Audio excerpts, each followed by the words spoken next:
makakarinig kayo ng mga digmaang malapit sa inyo, at mababalitaan ninyo na may mga digmaan din sa malayo. Ngunit huwag kayo matakot. Kinakailangang mangyari ang mga ito, ngunit hindi pa ito ang katapusan. Sapagkat magdidigmaan ang mga bansa at ang mga kaharian. Magkakaroon ng tagutom at paglindol sa iba't ibang lugar. Ang lahat ng ito'y pasimula pa lang ng mga paghihirap na darating. Sa panahong iyon, kamumuhian kayo dahil sa pagsunod ninyo sa akin. Dadakpin kayo upang parusahan at patayin. Marami ang tatalikod sa kanilang pananampalataya. Kapopootan at ipapahuli nila ang kapwa nila mananampalataya. Lilitaw ang maraming huwad na propeta, at marami ang maililigaw nila.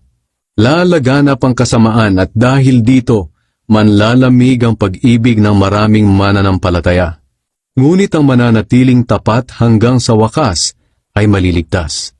Ipangangaral sa buong mundo ang magandang balita tungkol sa pag-ahari ng Diyos upang malaman ito ng lahat ng tao at saka darating ang katapusan.